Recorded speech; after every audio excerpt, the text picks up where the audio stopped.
Alors, bienvenue à ceux qui se joignent à nous sur Facebook. Vous êtes dans une formation de magistrate qui s'appelle la traduction administrative idiomatique volet 2. Nous sommes dans un petit segment qui parle du présent historique, de l'emploi du présent historique dans nos textes administratifs. Alors, nous avons vu avec les participants ce texte-ci qui est une petite notice biographique, petite biographie d'Hubert Aquin. Alors, la question maintenant, ce qu'on se pose, c'est comment peut-on utiliser le présent historique dans nos traductions? Il y a plusieurs occasions d'utiliser un présent historique dans nos traductions, même si on ne traduit pas forcément des livres d'histoire. Par exemple, dans les notices biographiques qui décrivent les biographies donc, des personnes dont on parle, ou aussi dans des sections qui vont parler d'historique, par exemple, dans un rapport qu'on peut traduire. Alors, on a ici une biographie d'Hubert Aquin et on constate que même si les traducteurs ont parfois conscience du fait qu'on utilise couramment le présent en français pour décrire des actions du passé, un traducteur qui essaie d'écrire une notice biographique au présent risque de trouver ça difficile. Pourquoi? Alors, la façon de trouver la réponse à cette question, c'est d'observer un texte qui a été rédigé en français au présent historique. Si on regarde le texte ici, bon, je ne vais pas le lire au complet pendant le Facebook Live, mais on voit quand même, j'ai mis en évidence les différents verbes. On a Hubert Aquin, né à Montréal, pas très loin du parc La Fontaine, dans une famille modeste. Il fait ses études primaires, etc. On remarque ici, donc j'ai mis en mauve et violet ce qui est au présent, j'ai mis en bleu ce qui est au futur et j'ai mis en vert ce qui est au passé. La première règle qu'il faut comprendre quand on veut utiliser le présent historique dans un texte, c'est d'abord qu'il ne faut pas s'astreindre à une uniformité absolue. C'est-à-dire qu'un traducteur qui choisit d'utiliser le présent historique dans un texte va parfois se dire, bon, si je commence avec le présent historique, je dois continuer à écrire tout mon texte au présent. C'est une erreur. Et généralement, c'est ce qui va faire qu'un traducteur qui commence sur cette voie-là va revenir en arrière et finir par écrire son texte au passé parce que ça devient beaucoup trop compliqué. Donc, première règle à comprendre, c'est que si vous optez pour le présent historique, et d'ailleurs, c'est ce que vous devriez faire parce que si on regarde des textes rédigés en français, c'est presque immanquable. Quand on raconte une histoire, généralement, on la raconte au présent. Et c'est même vrai à l'oral aussi. Si vous écoutez, par exemple, des émissions d'histoire à la radio, vous allez vous rendre compte que quand on raconte les événements du passé, on le fait spontanément au présent. Sauf que ce n'est pas parce qu'on utilise le présent comme temps principal de récit qu'il faut s'empêcher d'utiliser les autres temps de verbe. Si on s'empêche d'utiliser les autres temps de verbe, on n'y arrivera pas. Maintenant, la question, c'est comment faire pour... quelle est l'interaction entre les différents temps de verbe? Alors, la deuxième règle qui est importante de comprendre, c'est qu'il y a quelque chose de magique dans le présent historique. Le présent historique, c'est toujours un présent, donc en principe, ça décrit une chose qui se passe à un moment présent, mais dans un récit historique, on se rend compte qu'il y a une ligne chronologique, le temps passe et le présent sert à décrire successivement des événements qui se suivent. Mais l'important, c'est qu'on respecte toujours l'axe chronologique, c'est-à-dire que le temps continue toujours d'avancer. Par exemple, dans le premier paragraphe ici, tout est écrit au présent, mais on avance dans le temps. On parle de sa naissance d'abord, ensuite on dit « il fait ses études » ou « il obtient une licence ». Ensuite, on dit, après 3 ans d'études, il retourne à Montréal, où il devient écrivain. Et puis, de 59 à 60, il est scénariste. Alors, jusqu'ici, on part de la naissance jusqu'à son embauche comme scénariste en 1960. Et le temps a toujours avancé dans la même direction. On n'est jamais revenu en arrière. Ensuite, on dit, en 1960, alors qu'il travaille à la Bourse de Montréal, il devient membre du Rassemblement pour l'indépendance nationale. Même chose, on est encore au présent ici parce qu'on continue dans le même axe du temps. Et là, on a, dont il deviendra vice-président en 1963 pour la région de Montréal. De 61 à 71, il est directeur d'une importante revue Liberté. Donc, voyez-vous ici, la trame chronologique, elle continue avec le présent. Il travaille, il devient, il est directeur d'une importante revue, et il ne supporte pas le silence. Et le deviendra dans le milieu, qu'est-ce que c'est? C'est que l'axe chronologique s'est arrêté en 1960 et on dit, ah, en 63, il va devenir président, mais on n'est pas rendu là. On revient en 1961, on dit de 61 à 71, il est directeur. Donc, la trame chronologique qui avance, c'est le présent qui l'exprime. Et le futur de « il deviendra », c'est juste une petite échappée sur le futur. Le futur nous indique qu'on n'est pas rendu là, par contre, donc ma trame, je reste en 1960-61, dont il est directeur pour l'importante revue, dont il démissionnera avec fracas, encore une fois, on se projette un petit peu dans le futur. Au milieu du deuxième paragraphe, on a en juillet 1964, il est arrêté, donc on est encore ici dans l'axe chronologique principal, pour port d'armes illégales. Et là, on fait une pause, 64. Et là, on dit la police l'avait à l'œil, car il avait déclaré quelques mois plus tôt qu'il prenait le maquis, etc.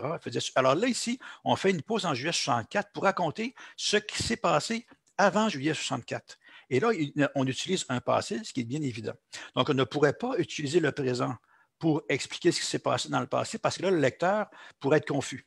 Il y a une espèce de convention, plus ou moins consciente, le lecteur ne raisonne pas forcément ça, mais il est conscient que tant qu'on est dans le présent, oui, le temps se déplace, mais il se déplace toujours vers l'avant. Et si on veut revenir en arrière, on doit utiliser à ce moment-là un passé. Donc, c'est ici qu'il y a un piège potentiel, c'est-à-dire qu'il y a beaucoup de traducteurs qui vont dire, mais si j'ai utilisé le présent comme temps du récit, je ne peux pas utiliser le passé, ce qui est une erreur. Donc, on vient de voir ici, si on suit cette logique-là, on peut très bien revenir au passé après. Au contraire, on doit revenir dans le passé pour que le lecteur comprenne que là, on vient de suspendre le temps en juillet 64, on fait une parenthèse pour raconter ce qui s'est passé un petit peu avant. Et on continue après ça, troisième paragraphe. Alors ici, on a une utilisation un peu particulière du futur. J'ai dit tout à l'heure, le futur va être là pour se projeter dans le futur par rapport à l'axe, à l'endroit où on se trouve dans l'axe du temps. Il y a un deuxième emploi du futur dans les présents historiques qui est un petit peu stylistique, je dirais. Alors, on a, troisième paragraphe, c'est en prison à l'Institut psychiatrique Albert Prévost, dont il sortira après 4 mois. C'est-à-dire qu'on a ici, on a un vrai futur, c'est-à-dire qu'il est en prison, on se projette dans le futur en disant il va sortir après 4 mois, mais là, on n'est pas rendu là, on parle de l'écriture du roman. C'est là qu'il va écrire son premier roman, prochain épisode, publié en 65, qui aura l'effet d'un coup de tonnerre. Encore une fois, on se projette dans le futur. C'est lorsqu'il va être publié qu'il va avoir un effet de coup de tonnerre, mais présentement, dans la trame historique, on est encore au moment où il est en prison. Et ce qui est intéressant ici, vous remarquez que j'ai mis le mot écrivit au passé simple en rouge ici. C'est parmi tout le foisonnement de temps de verbe qu'on a dans ce texte-là, c'est le mot qui ressort le plus, c'est-à-dire c'est le temps de verbe qui ressort le plus. C'est le seul passé simple. Et il frappe particulièrement, et on peut se demander pourquoi l'auteur ici a utilisé un passé simple. La raison, à mon avis, c'est que le passé simple sert à décrire un événement qu'on présente comme historique. Et ici, l'écriture du roman, dont on dit qu'il va avoir l'effet d'un coup de tonnerre dans le ciel de la littérature québécoise, c'est présenté comme un événement historique. Donc, c'est pour donner plus de relief à cet événement-là qu'on utilise le passé simple. Est-ce que c'était conscient ou non de la part de l'auteur? Probablement, ce n'était pas conscient, mais c'est assez évident, par contre, que le passé simple a cette valeur-là ici. Cela dit, on aurait pu aussi appliquer un présent ici. Donc, si on avait juste tout bêtement voulu suivre la trame, on aurait pu dire c'est un institut psychiatrique dont il sortira après 4 mois, qu'il écrit son premier roman, prochain épisode. Voyez-vous, ça serait inscrit dans la suite des présents qu'on a jusqu'ici, qui suivent un axe chronologique. Donc, ça, c'est une autre leçon qu'on va apprendre, on va constater en regardant ça, c'est qu'il existe des règles que je viens d'exprimer, c'est-à-dire que l'axe chronologique qui avance, le présent qui décrit toujours des temps successifs, mais toujours qui avance dans le temps. Mais on a quand même, en plus de ça, une certaine liberté, c'est-à-dire qu'il y a des verbes qu'on va pouvoir utiliser soit au présent, soit au passé simple, soit au futur, et c'est assez interchangeable. Interchangeable dans le sens qu'on a le choix entre ces différentes possibilités-là, mais il peut y avoir quand même des connotations différentes. Donc, la fin de l'avant-dernier paragraphe qui aura l'effet d'un coup de tonnerre, encore une fois, on se projette un petit peu dans le futur au moment de la publication. Et là, on revient à la trame, dernier paragraphe, on revient à la trame chronologique principale. Les années qui suivent verront un Aquin. Et là, on voit ici, c'est très intéressant de voir un futur qui suit un présent et que ça passe très naturellement. Alors, évidemment, je les ai mis en couleur, mais pour le lecteur, il n'y a aucun problème, il n'y a aucun lecteur qui va accrocher là-dessus en disant mais comment ça se fait qu'on a un futur qui suit un présent. Tout ça est très naturel. Et on a donc Véron Aquin encore plus incapable de s'adapter aux structures politico-sociales de son milieu. Il sera expulsé de Suisse en 1966 à la suite de pression. Ici, on aurait pu dire aussi il est expulsé de Suisse, si vous remarquez bien, parce que la trame chronologique est respectée. On avait 1965, ensuite 66, ensuite 68. Le sera expulsé, ici, on a encore une fois le choix, comme je disais tout à l'heure. Donc, c'est quand même une chose à retenir quand on utilise un présent historique. On a le choix dans certains contextes entre le présent et le futur. Le futur, ici, donne un petit peu l'impression qu'on est dans un épilogue. Il sera expulsé de Suisse en 1966.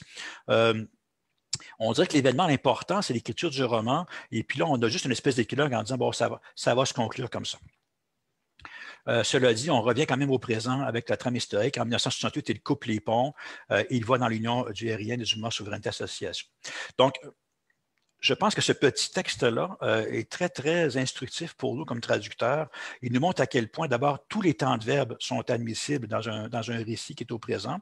Vous avez tous les temps de verbe ici. Vous avez du futur antérieur, vous avez du plus que parfait, vous avez du passé composé, vous avez du passé simple, du présent, évidemment, et du futur.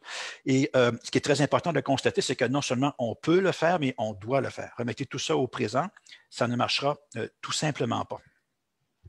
On va y aller avec un exemple maintenant un peu plus pragmatique, je dirais, une vraie notice biographique qui ressemble plus à ce qu'on traduit couramment. J'ai fait par exprès ici pour en choisir une qui a été rédigée en français et traduite en anglais. Je ne vais pas vous la lire à l'écran, mais j'ai fait la même chose. Vous aurez remarqué, j'ai mis en mauve-violet les temps de verbe au présent, en vert ce qui est au passé et en bleu ce qui est au futur. Alors, on voit qu'en français, on joue allègrement avec les temps de verbe comme ça. Ce qui crée du relief. Okay? Alors, si on prend par exemple le deuxième paragraphe, de 1984 à 88, Daniel Lévy est vice-président des artistes. Il apportera une importante contribution. Encore une fois, un peu le côté épilogue, un peu comme si on voulait faire un bilan de son œuvre, dont le chiffre d'affaires atteint les 20 millions de dollars, ses fonctions l'amènent à superviser, etc. Dernier paragraphe, en 1999, il participe à la création de l'une des premières entreprises et siégera au conseil constitutif de l'entreprise. Et après ça, on dit Daniel Levan a également été consultant. Et là, tout d'un coup, on se replace dans le vrai présent pour parler du passé. Donc, tout ce jeu-là avec le passé, le présent et le futur crée des effets de relief en français qui sont très, très riches. Ça crée beaucoup de dynamisme dans une notice biographique. Je vous montre la traduction anglaise. Pourquoi? Alors, j'ai trouvé ça dans un bitexte. Donc, ce n'est pas moi qui l'ai traduit en anglais, évidemment. Je suis allé voir comment un traducteur anglophone se débrouille avec ça. Et on remarque quoi? On remarque qu'en anglais, on utilise un seul présent. C'est un présent qui décrit la réalité actuelle. Il dirige actuellement le laboratoire. Et tous les autres temps de verbe où on s'est amusé en français à se promener entre le présent, le passé et le futur, l'anglais semble incapable de faire ça. Alors que le français suggère ces changements de temps de verbe-là. En anglais, alors on l'a vu à plusieurs reprises, donc dans le cours, dans la formation d'aujourd'hui, j'en ai parlé précédemment, mais n'importe qui a suivi ma formation l'a entendu dire, j'allais dire ad nauseam, parce que j'en parle tout le temps. C'est un principe de stylistique comparée qui est bien connu. Le français est plus à l'aise sur le plan de l'abstrait et l'anglais est plus à l'aise sur le plan du concret. Alors, évidemment, parler du passé au présent, c'est une abstraction. Et l'anglais, bon, le présent historique n'est pas inexistant en anglais, mais il est extrêmement rare et certainement pas naturel. Comme je vous disais ici, le français suggère un présent et malgré tout, le traducteur opte pour un passé. Pourquoi? Bien, parce que l'anglais est plus proche du concret, du réel, c'est-à-dire que la chose s'est passée dans le passé, donc il est tout à fait logique, normal et proche du réel et du concret qu'on l'exprime au passé. Donc, il y a quand même une perte ici en anglais, à mon avis, ou en tout cas, il y a une richesse particulière du français avec tout ce jeu-là, avec les temps de verbe. Non seulement le présent est plus dynamique, il est plus vivant, mais en plus, le jeu entre les temps de verbe donne une richesse particulière aussi. Et il ne faut pas oublier aussi que si vous preniez l'anglais ici et vous voulez le traduire tout au passé en français, vous avez un problème de choix de temps de verbe. Hein? L'anglais, c'est du simple past. Ici, c'est très simple, c'est très naturel. Et là, en français, vous avez le choix. Est-ce que je vais prendre le passé simple ou le passé composé? Si je prends le passé simple, ça fait très engoncé, ça fait très littéraire, ça ne marcherait pas. Si je prends le passé composé, mais c'est beaucoup plus lourd parce qu'un verbe au passé composé comporte toujours un auxiliaire et un passé composé. Donc, en plus du fait que vous allez perdre le dynamisme du jeu entre le présent et le passé, vous allez alourdir votre texte parce que chaque verbe va être composé de 2 mots tout le temps avec le passé composé. Ça peut être une autre explication aussi au fait qu'en français, on va plus spontanément recourir au présent. Alors, en plus des notices historiques, on peut traduire des fois des historiques dans nos textes. Background, souvent en anglais. Donc, un petit exemple tiré d'un texte que j'ai traduit il y a quelques temps. C'était un PowerPoint, donc on voit ici la structure en puce. Alors, on dit en anglais, on parlait de la réforme du nombre de classification. Alors, the current group classification standard was adopted in 1987. La norme de classification actuelle date de 1987. Since that time, there has been a very significant change. Donc, depuis lors, la nature et la complexité du travail ont énormément évolué. On est dans le présent, on parle du passé au passé. À un moment donné, l'anglais dit « In 2004, the DM team identified the need to modernize ». Alors ici, on a un choix en français. On pourrait dire, en 2004, l'équipe du sous-ministre a décidé que. On pourrait très bien parce que c'est du passé. Mais remarquez la différence ici. Je dis l'équipe du SM décide que. On voit tout de suite à quel point c'est beaucoup plus vivant. Et on continue. As a result, the Deputy Minister asked the Human Resources Agency. Le sous-ministre demande alors à l'Agence de gestion des ressources humaines, etc. Et cet exercice est amorcé en 2005. Donc, j'exerce mon option ici en français d'utiliser le présent pour parler du passé, ce qui a pour effet de créer un français qui est plus léger, parce que sinon le passé composé serait plus long, plus vivant aussi, et plus idiomatique, parce que, comme je disais tout à l'heure, si vous regardez bien les textes rédigés en français, il est extrêmement courant qu'on utilise le présent pour parler du passé. Petite parenthèse, pour la toute dernière phrase, cet exercice est amorcé en 2005. On pourrait aussi utiliser un futur ici. On pourrait dire que cet exercice sera amorcé en 2005, ce qui va donner encore une fois un peu plus de relief. Donc, c'est un choix qu'on a en français. Ce choix-là, donc la possibilité d'utiliser le présent n'est jamais suggérée par l'anglais, comme on l'a vu. C'est impossible en anglais, ou en tout cas, disons, apparemment impossible de parler du passé au présent. Donc, c'est à nous de nous prévaloir de cette possibilité-là. Alors, pour illustrer ça, je ne peux résister à la tentation qu'on regarde ensemble une des fables de La Fontaine que vous connaissez sans doute par cœur ou que vous allez peut-être redécouvrir. Je veux vous en parler parce que ce que je vous disais au début, les traducteurs ont tendance à avoir une mauvaise compréhension de la notion d'uniformité. Ils vont penser que si je choisis le présent, je dois être au présent tout au long de mon texte. Je vous le dis parce que, petite anecdote personnelle, il y a plusieurs années, j'ai rédigé un recueil de nouvelles qui a été publié dans une maison d'édition et la réviseur de la maison d'édition est allée jouer avec mes temps de verbe en essayant de respecter ce principe-là, c'est-à-dire en cherchant à uniformiser mes temps de verbe dans une de mes nouvelles en particulier où j'avais joué avec ça. J'ai trouvé ça extrêmement triste que même quelqu'un qui est spécialisé dans la langue, je dirais, ait cette fausse idée-là selon laquelle il faut absolument être uniforme dans les temps de verbe. On va voir ici comment La Fontaine joue avec les temps de verbe dans cette petite histoire du corbeau et du renard. Et je me dis, si La Fontaine s'est permis de le faire, c'est sans doute parce que c'est acceptable. Regardons comment il joue avec les temps de verbe ici. Donc, Maître Corbeau, sur un arbre perché, tenait en son bec un fromage. Maître Renard, par l'odeur alléchée, lui tint à peu près ce langage. Alors, La Fontaine commence son récit au passé, ici, comme on fait couramment quand on raconte une histoire. Il était une fois quelqu'un qui était dans telle situation. Alors, Maître Renard parle à Maître Corbeau et dit ceci. Eh bonjour, Monsieur Ducorbeau, que vous êtes joli, que vous me semblez beau. Sans mentir, si votre ramage se rapporte à votre plumage, vous êtes le phénix des hôtes de ces bois. Alors, on a uniquement des présents ici. Pourquoi? Mais parce que c'est le renard qui parle, bien sûr. Le narrateur reprend la parole. À ces mots, le corbeau ne se sent pas de joie. Et là, voyez-vous, qu'est-ce qui se passe? Le récit a commencé au passé et il se poursuit au présent. Et pour montrer sa belle voix, il ouvre à large bec, laisse tomber sa proie. Quel est l'effet de ce changement de temps de verbe ici? C'est qu'on est projeté dans l'action directement. Okay? Alors, imaginez si on avait dit le corbeau ne se sentait pas de joie, il ouvrit un large bec, laissa tomber sa proie, ça aurait fonctionné aussi. Mais la différence, c'est ici que saute aux yeux. Le présent a pour avantage de mettre plus de dynamisme dans l'action. On a vraiment l'impression d'être projeté au cœur de l'action. Le renard s'en saisit et dit, mon bon monsieur, apprenez que tout flatteur vit aux dépens de celui qui l'écoute.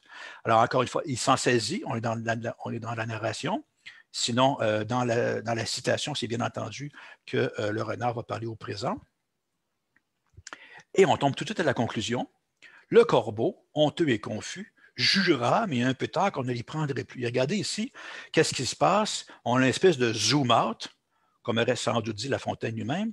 Donc, après nous avoir plongé directement dans l'action, on recule tout d'un coup avec un passé simple. Et c'est un petit peu comme si La Fontaine nous avait dit, je vais vous raconter une histoire. Pendant qu'on est dedans, on ne se rend pas compte qu'on est quasiment à côté des personnages. Et à la fin, je vous rappelle que c'est une histoire qui s'est passée il y a très longtemps. Donc, voyez-vous, le jeu, ici, on n'est même pas dans les jeux de temps de verbe qu'on a vus avec la biographie d'Hubert Aquin, c'est autre chose. On se donne la liberté de commencer un récit au passé, de sauter au présent pour mettre de l'action et du dynamisme et de revenir au passé. Et j'espère que personne ne l'a reproché à La Fontaine d'avoir joué comme ça avec les temps de verbe en lui disant, mon pauvre Jean, tu as manqué d'uniformité avec ton temps de verbe. Donc, on voit bien que c'est quelque chose qui est tout à fait naturel en français et depuis longtemps. Par curiosité, je suis allé voir s'il n'y aurait pas une traduction en anglais de cette fable-là. Évidemment, ce n'est pas très difficile à trouver, c'est quand même un grand classique. Et je me suis dit, bon, comment le traducteur anglophone a traité les temps de verbe? Alors, on a encore une fois ici, tout en bleu, le passé et en mauve violet, le présent. Et qu'est-ce qui se passe? Tout a été traduit au passé. Les seules choses qui sont au présent, c'est lorsque le personnage parle, évidemment. Je ne vous le lirai pas, surtout avec mon accent anglais. Ça pourrait choquer quelques oreilles, mais de toute façon, je pense que visuellement, on le voit très bien. Alors, tout le récit, même si en plein milieu, The crow was all rapture and wonder, he opened to be quiet.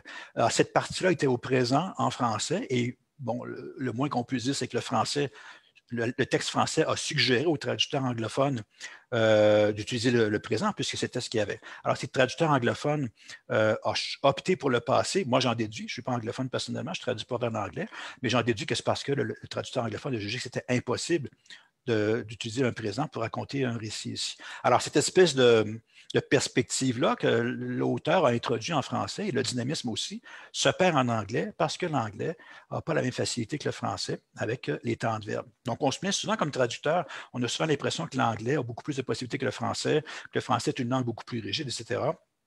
C'est sûrement vrai sur plusieurs plans, mais il y a une chose de certaine, c'est sur le plan des temps de verbe, on a plus de possibilités en français qu'en anglais. Pour terminer, je voulais vous montrer ceci. C'est un livre que j'ai lu. En fait, peut-être que certains, surtout les Français, connaissent Gérard Auberlé qui avait une chronique sur France Musique. Et puis, j'ai lu un recueil de ses chroniques. Donc, c'est des chroniques qui étaient manifestement écrites. J'espère que ce n'était pas spontané parce que c'est extrêmement bien écrit. Et puis donc, c'est souvent des récits historiques qu'il fait. Et bon, maintenant, avec ma déformation professionnelle, quand je lis des choses historiques, souvent, je me souviens quand je suis allé en Espagne, je m'étais acheté un livre sur l'histoire d'Espagne et je me suis rendu compte que je n'ai absolument rien retenu sur l'histoire d'Espagne parce que tout le long que je lisais, je regardais juste les temps de verbe. J'étais fasciné de voir à quel point le récit principal est au présent, mais on joue allègrement avec les temps de verbe. Donc, c'est un exemple parmi mille, je l'ai sorti ici, juste pour que vous voyez à quel point on peut jouer librement avec les temps de verbe. Et vous voyez aussi, vous allez voir, je vais vous lire le texte.